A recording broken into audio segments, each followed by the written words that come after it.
the bar. My niggas, they pop a lot. I'm in through this just like I don't know better. This nigga young as shit, make a nigga whole better. Ok, donc on se retrouve sur une autre vidéo, plutôt beaucoup demandé sur ma chaîne. Je vais vous parler de tout ce qu'il y a à savoir sur partir une année à l'étranger. Donc on va commencer par parler des avantages et inconvénients de partir une année. Et ensuite je vais vous expliquer comment moi je suis parti en année et quelles sont les démarches à faire avec une organisation, etc. Donc également à la fin de la vidéo, je vais répondre aux questions qui m'ont été posées dans mes commentaires YouTube et sur Insta à propos de partir en année d'échange. Donc les avantages. Donc déjà la langue. Peu importe l'endroit où vous irez, au bout d'un an à parler et à vivre dans cet endroit, vous serez très à l'aise dans la langue du pays où vous serez, ou voire bilingue. Et donc ça c'est un énorme avantage de nos jours où genre tout est international, je trouve, pour avoir un travail. Donc d'après moi le plus pertinent c'est peut-être un pays anglophone, ou espagnol, ou maintenant peut-être chinois, parce que c'est les langues les plus parlées j'ai l'impression. Moi je suis en Amérique donc c'est l'anglais.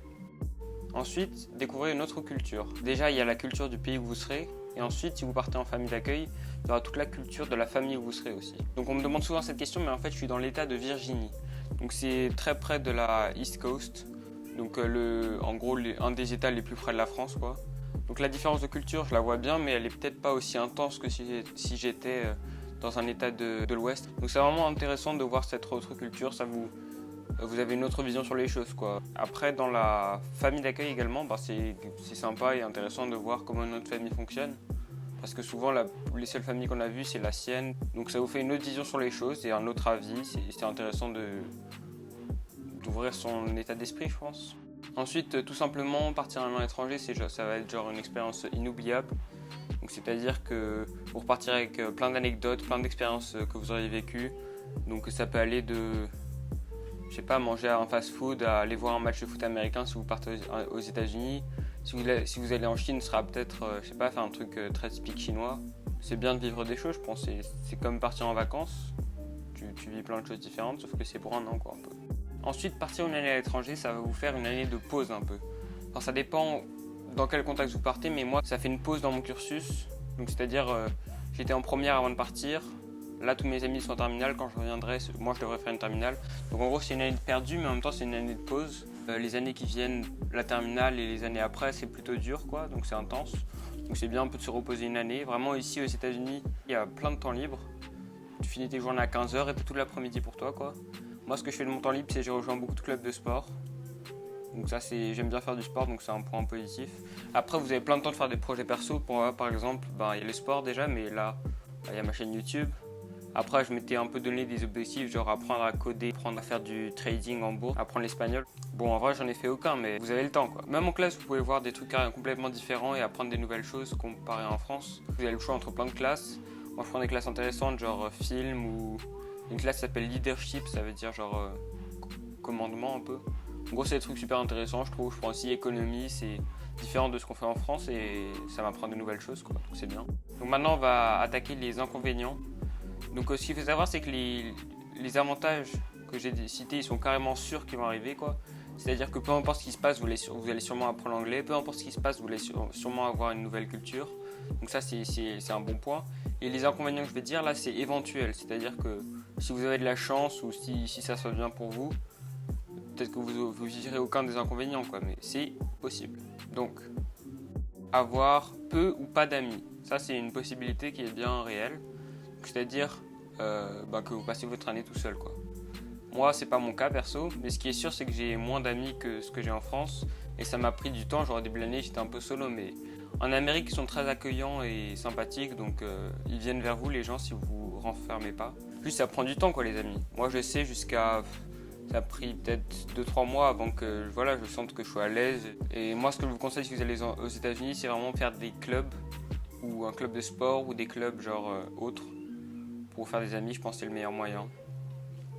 Ensuite, possible d'être homesick. Moi perso, ça ne m'est pas trop arrivé, mais genre, à des moments ça m'est un petit peu arrivé, mais genre rien de bien grave. Juste que vos amis et votre famille vous manquent quoi. Si vous savez que quand vous partez une semaine en vacances, votre famille vous manque, c'est peut-être pas pour vous de partir une année à l'étranger, mais en vrai c'est que temporaire, c'est que pour un an, c'est ça qu'il faut vous dire.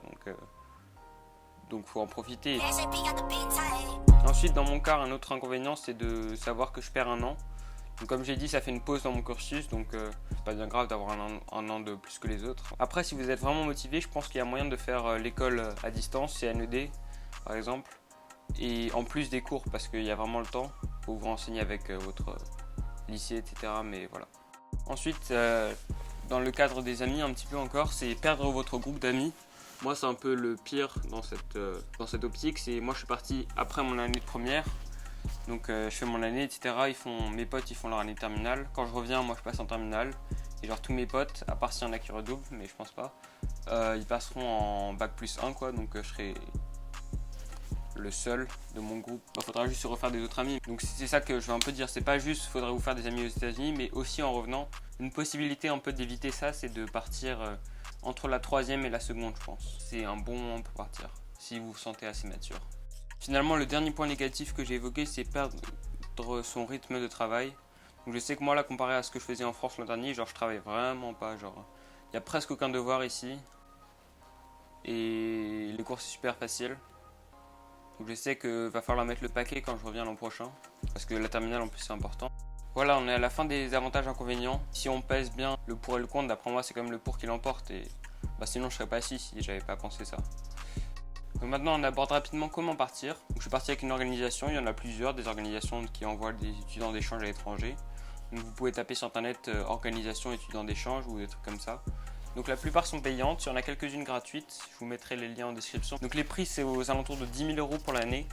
Souvent, ce qui se passe, c'est que vous payez 10 000 € et vos parents n'ont plus rien à payer pour l'année. L'argent de poche, ils doivent vous payer, mais sinon, tout est inclus, quoi.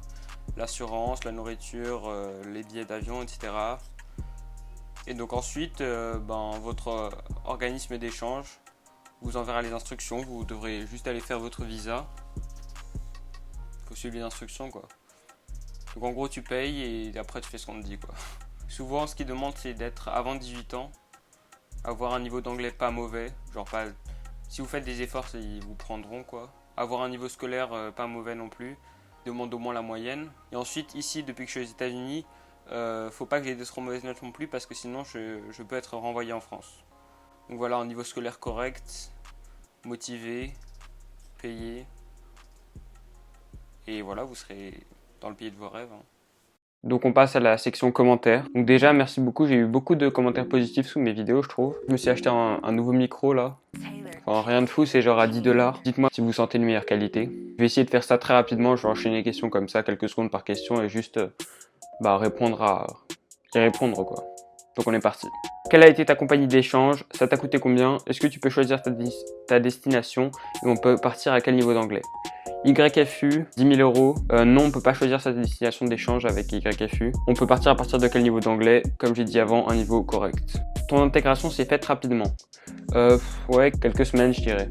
Une question, pas trop dur d'être loin de sa famille ou genre tu les vois de temps en temps? Moi ça va, je le vis bien, je sais que c'est que pour un an. Et non, avec YFU en tout cas, t'es pas censé voir ta famille pendant toute l'année quoi. Tu pourrais faire une vidéo sur les gens en Amérique parce que y a beaucoup de gens qui disent ouais c'est grave compliqué, les gens s'en foutent de toi, tu peux pas te faire de vrais amis.